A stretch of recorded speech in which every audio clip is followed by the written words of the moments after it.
የአፍሪካ ዋንጫ ማጣሪያ የአዲስ አበባ ስታዲየም ሁለተኛ ጨዋታ ነው።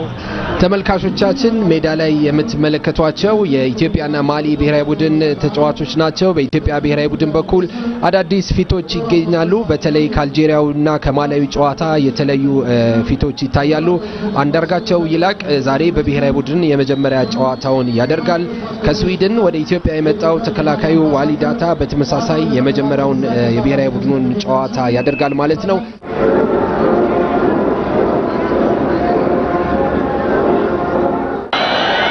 ከዚህ በመቀጠል የኢትዮጵያ ብሔራዊ ቡድን ይጀምራል።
አሰልጣኝ ማሪያኖ ባሬቶ ከዚህ በፊት ከነበሩት አሰላለፎች 5 ተጫዋቾችን ቀይረው ነው ወደ ሜዳ የገቡት።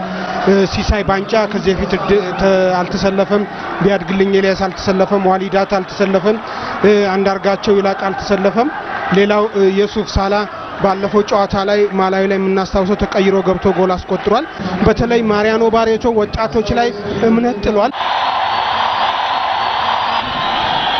ማንደፍሮ እንግዲህ ጨዋታውን እየተከታተልን በቀጥታ የምናስተላልፍ ይሆናል። የኢትዮጵያ ብሔራዊ ቡድን ከማሊያቸው ጋር የሚያደርገውን ጨዋታ ተጀምሯል።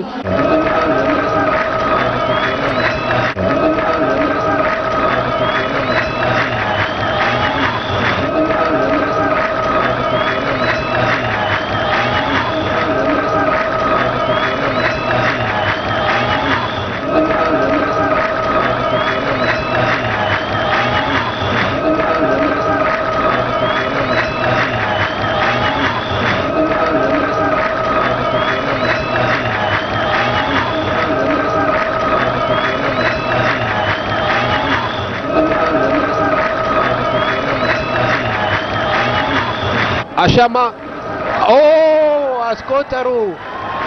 ማሊ ጨዋታው በተጀመረ 33ኛው ደቂቃ ላይ አብዱላይ ዲያቢ ግብ አስቆጠረ። የማሊ ብሔራዊ ቡድን ከፍጹም ከቅጣት ምት የተገኘውን ኳስ ወደ ግብነት ቀይሯል። ሰይዱ ኬይታ በወጣበት ደቂቃ ማለት ነው። አብዱላይ ዲያቢ ማሊን ግብ አስቆጥሯል።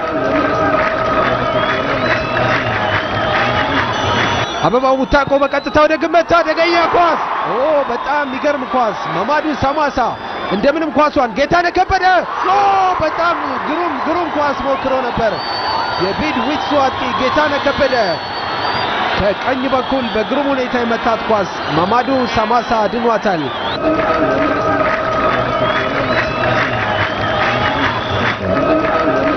ማሊያውያን በ9 ቁጥሩ አብዱላይ ዲያቢ ባስቆጠሩት ግብ 1-0 እየመሩ ይገኛሉ። ሌላኛው የምድብ ጨዋታ አልጄሪያና ማላዊ 9 ሰዓት ከ30 ላይ የጀመሩት ጨዋታ አሁን ወደ ማጠናቀቂያው ነው። ውጤቱ እንደደረሰን ወደ እናንተ ምናደርሰው የሚሆናል። አሁን 10 ቁጥሩ ባካሪ ሳኮ በቢያድግልኝ ኤልያስን አታለለ። ፍጹም ቅጣት ምት ክልል ገባ። ባካሪ ሳኮ አደገኛ ኳስ ገብቷል። ሁለተኛው ጎል በሰይዶ ኬይታ ተቀይሮ የገባው ሳምቦይ አታባሪ ሁለተኛውን ጎል አስቆጠረ። ባካሪ ሳኮ ቢያድግልኝ ኤልያስን አታሎት ካለፈ በኋላ ያሻማው ኳስ ወደ ግብነት ተቀይሯል። የ2015 የሞሮኮ የአፍሪካ ዋንጫ ጉዞ ሶስተኛው ጨዋታ ላይ ሳንካ እንደገጠመው ማረጋገጥ ይቻላል።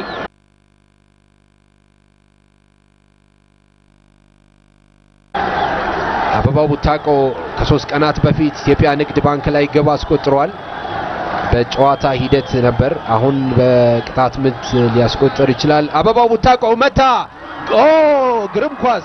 ግሩም ኳስ አበባው ቡታቆ የሚገርም ኳስ ነው። ነገር ግን በጨዋታው ጥሩ እንቅስቃሴ ያሳየው ማማዱ ሰማሳ መልሷል። እንደገና አሻማ ናትናኤል እጅግ በጣም አስቸጋሪ ሁኔታ ውስጥ ነው የገባው ኢትዮጵያ ብሔራዊ ቡድን። በአሁኑ ውጤት ምንም ነጥብ የለውም። ከአልጄሪያ 1 የግብ ዕዳ፣ ከማላዊ 1 የግብ ዕዳ፣ ዛሬ 2 ተጨምሮ በ4 የግብ ዕዳዎች 4ኛ ደረጃ ላይ ተገኝቷል።